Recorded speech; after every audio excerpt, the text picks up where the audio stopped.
welcome. This is the first in a series of videos that are going to be explaining all the stuff you need for safety gear for doing a track day on a bike. And I figured I would do a couple different videos going over the important parts of each thing as well as what my experiences have been. And so this episode is going to be about boots. How do you pick riding boots? What do you need for a track day? That kind of thing. All right, so you'll see I've got a pair of boots here. These are my old riding boots. These are what I used to wear. These are Technic boots. They're definitely kind of this model is an entry-level boot. I don't know a ton about that brand. But there are a couple key things that you need for riding on track days. And so these are a size 12 in the US or a 47 in the European fitting. You'll find that most riding boots end up being sized for European and then they convert it to US. So you actually won't find necessarily an exact full or half size scale. I definitely recommend trying on a pair first. I bought these off the internet. They worked really well. I used them for a number of seasons, but I just yesterday bought a new pair of Alpine Stars, so I'll get into those in a minute. So riding boots, what do you need? What's important? Why are they required for a track day? So most track day organizations are going to require a set of dedicated riding boots. Some, if it's a non-sport bike riding day, may allow you to have a high ankle, almost more like an off-road hiking boot or something. But most organizations are going to require an actual sport riding boot, and there's a couple reasons for that. The biggest one is that this is going to provide ankle support right here. For if the bike tips over or if you fall so that it doesn't break your ankle. It's got to have kind of a high cuff along the side, and that's going to protect your leg from abrasion or heat from the bike. It's going to protect you in a crash, and the boot itself is going to have basically a hard shank underneath. It could be metal, it could be plastic, it could be carbon fiber, but it's going to have a hard shank underneath, and that's going to provide stability on the foot, as well as when you're riding on the pegs, you're going to be able to put your weight on it for a prolonged period of time and not feel a pressure point on the bottom of your foot. Additionally, some of the boots are going to be like this, where they've got stippling. I don't know if I can focus that. Stippling or venting, and that's going to be helpful. One you'll find is, so track day season is generally in the summer. It's nice and hot, which is great for riding, but also you're going to be really hot. You're at a track, pavement everywhere. You're going to be dressed to the nines with all your gear on. You're going to be wearing several different layers. A lot of that stuff's not super breathable. And so having a cool pair of vented boots is generally a plus. The only downside to that is for cleaning. Sometimes you can get dirt and grime in these holes, and that can be a little tricky. Or if you happen to ride and it's rainy, it's going to let water right in. The trade-off is that they will feel a lot better for most riding conditions, getting some airflow through. If you're like me, my feet sweat a lot. I don't even consider non-vented boots. So those are kind of the highlights. Most places do require these boots, as I mentioned, but definitely for every organization, they have slightly different rules on safety, on what gear you should be using. So please check that if you have an organization that you're thinking about. All right, so I'm going to walk through these boots, a couple of the features, and then I'm going to show you what has happened after, I think these had about 4 seasons on them. What happened as far as wear on the boots, and what are some of the things that I might want to get differently on my next pair. So high level, you can see the boot overall, it looks like it offers pretty good protection. One of the cool things about riding boots is they know you're going to be putting it on with a full leather suit, and so you're not going to be super maneuverable. You're not going to be able to manage getting your foot in and adjusting laces. So instead, they use a Velcro or a zipper system. So these have a Velcro system, and the boot opens up all the way down to the ankle all in one shot, which is definitely pretty handy. You can see this opens all the way, and then there's a zipper in here. So the way that this works, when you're putting it on, you'll put your foot in, you slide this zipper up. I'll see if I can get it here. So it'll zip most of the way, but then this little tab has Velcro on it, and you'll actually Velcro it higher up on the cuff, so it's pulling the zipper in a closed position, and then you Velcro over it like that, and that provides all the tension and kind of pressure needed to keep the boot closed. and it'll stay on. It'll be nice and snug, but it's infinitely adjustable. It's not like laces where if you pull it real tight, it might be loose in the toes, tight in the ankle, and loose at the top, or have different areas with different pressure. So that's a big plus. One of the next things you'll notice on these boots is that they have toe sliders. And toe sliders are basically a metal or plastic or Teflon material along the boot for the part that's going to potentially be impacting the road. Now, one of the benefits of that is it protects the boot. It lets you ride. Plus, you can, as you're turning and you feel it slide on the pavement, if you're going along and you're just starting to feel it touch a little bit, you can actually feel that through the boot. And that's a good gauge for how far am I leaning, how much further can I lean. And I'll get into that a little further when I do this video on the tracksuit. But the sliders are a good way of knowing how far you are and kind of where you are in the grand scale. One of the downsides is that they tend to wear out, and a lot of different companies have different options for dealing with this. All right, so we've got the toe sliders on the boot. Every brand's a little different in how they do it, but I want to show you one of the downsides to this approach that these use. You'll notice right here there's a screw and a second screw. Now the light's not very good, so it hits. All right, so we've got a little bit better view here, and you can see these screws have sheared off. And then notice this tremendous amount of wear right here. So you can see it's gone through the rubber, the leather, the inner lining, and I don't know if you can quite see, but I can actually get a finger in through that hole. That's a sign that these boots are worn out and they're broken, and that's part of the reason that I replaced them. You'll notice the bottom's pretty smooth, but let me show you the other boot. So take a look at this toe slider. You can see where these basically, same thing, they were worn down and it actually sheared the screws right off, which the downside of both screws going is that then the actual protector itself, the slider, the metal and the plastic, that came off. So now I've got just leather, and you can see this got a similar amount of wear.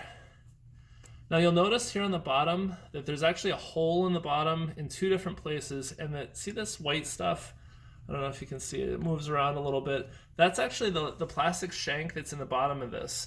And that shank is there to protect your foot. It's there to give you a stable platform when you're putting all your weight on a narrow area. And I'll get into that in a little bit.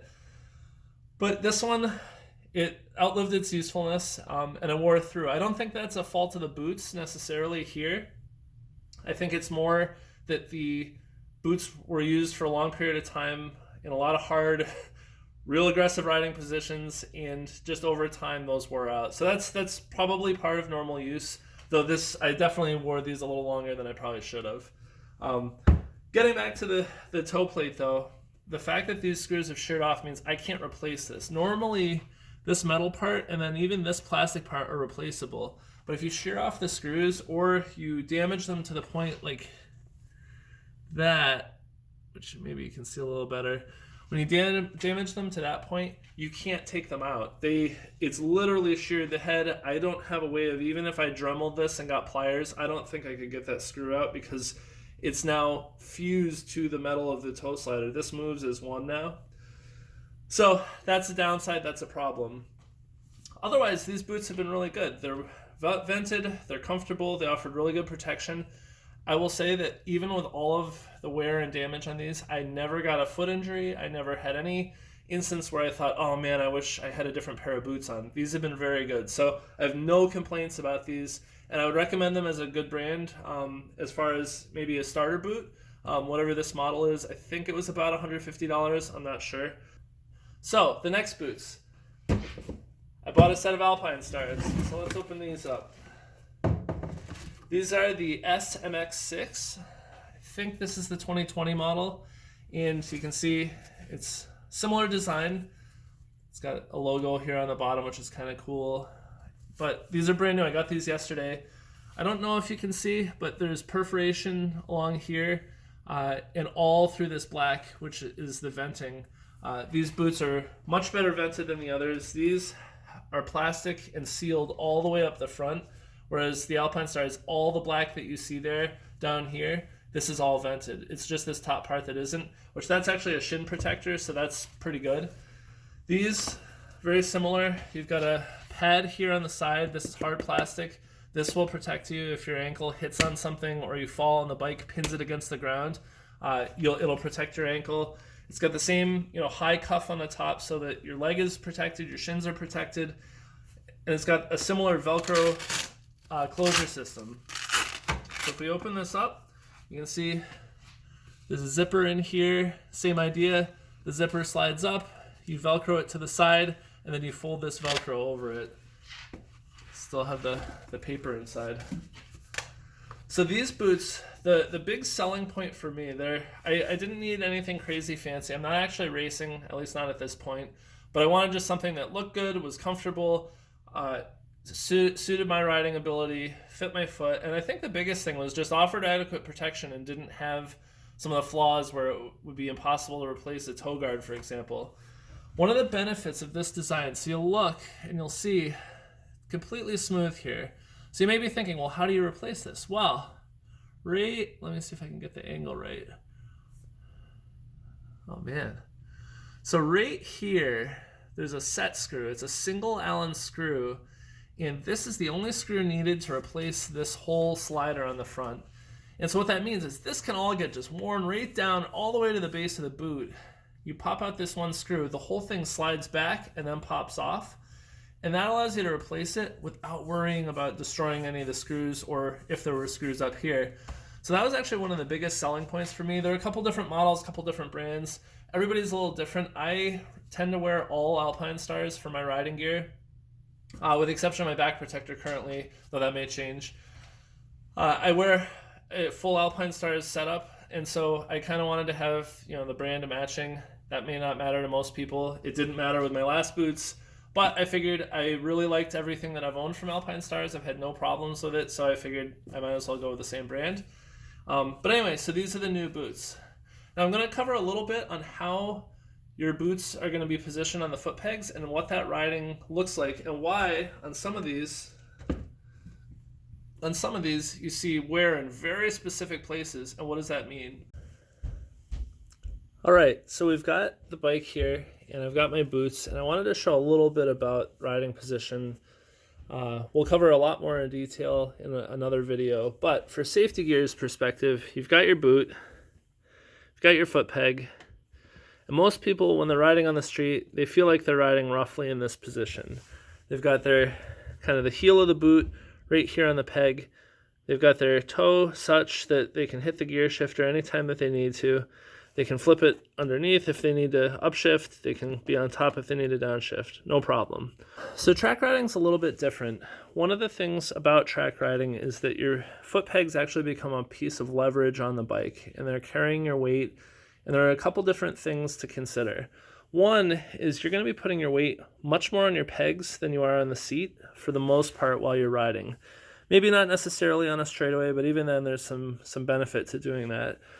Part of what that means is that you're no longer riding like this. You're riding right here. You're riding with your weight on the balls of your feet, and that gives you a lot better stability, and it preloads your legs. Your legs, the muscles are under a little bit more tension, and it allows you to balance. You're a little more agile, plus your legs act as a bit more suspension because instead of just your knee and kind of the main part of your leg acting as suspension, you now additionally get the value of your ankles being able to flex as you go along and adjust for undulations in the track, bumps as you go along.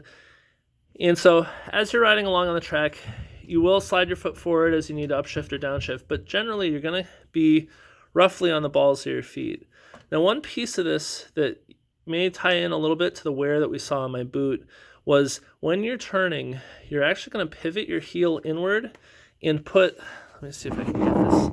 You're going to put the ball of your foot over the end of the shift or of the foot peg. Kind of like this. Let's see if I can get that. So I don't have a great way to show this because the camera angle's clunky, but you're riding along and you're going to approach a corner. And so you're basically going to shift so that the ball of the boot right about here, ball of your foot is on that corner of the foot peg. And look what that lets you do. You can pivot your foot all around. Now, clearly while you're riding, all you're really going to be doing is pivoting your heel inward a little bit, and your toe is going to be down. And notice that the orientation of the boot has now changed. It's open. Now, if you picture a leg coming out of that boot, this allows you to then get that knee out to the side. It allows you to pivot your weight on the seat. It allows you to corner and keep your center of gravity further to the side and lower on the bike. Now, with the peg under that part of the boot, and you can see that's why that end of the peg is round, because it lets you pivot. It makes it a little bit easier, I should say. You'll notice that if we go back to my other boot, put this down for a sec. We go back to my other boot, we put it, so I'm not even looking at the bottom of the boot. We pivot so that we can get our heel out. Notice that the furthest out part of the boot is the toe area, and this is where we saw that wear. I've got fairly big feet, and that's why we were seeing the wear here, is that when you get the bike over far enough and you're right to the edge of the tire wear, you're going to start finding what are the lowest parts of your bike. And for me, it's my foot. So you can try sliding it inbound a little bit in riding, but notice I can't tilt the foot because my heel is hitting this kind of the back by the swing arm. But if you pivot your foot out a little bit, now I have the ability to move. So I'm going to put my finger right where the end of this is, where the end of the foot peg is. I'm going to pick this up. Look at that. This shows you how much force is going through that foot and through that boot on this. That's actually, it was enough to wear a hole in the boot, but it also broke the shank underneath.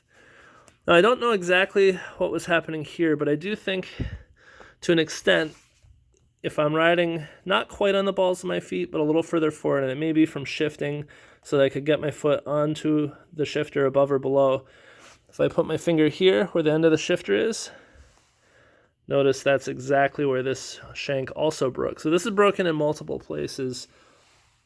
And that's I think, one of the keys as to why it's important to have a really good pair of boots and to pay attention to what that says about your riding, how you're riding, what parts are starting to bump the ground, how's your positioning. And there's a number of important things there. So this is just like a high level for those type of things. But I figured it was important to mention because otherwise, how would you know? This is not stuff that I knew offhand. This was stuff that I was taught as I was riding by other more experienced riders. So I hope this video is helpful. And the next video we're going to do is going to be about the suit and how you pick one, how the sizing works, some of the things to consider, and we'll get into the detail there. So hopefully now you have a good sense of what you need to do for buying a set of boots. Thank you.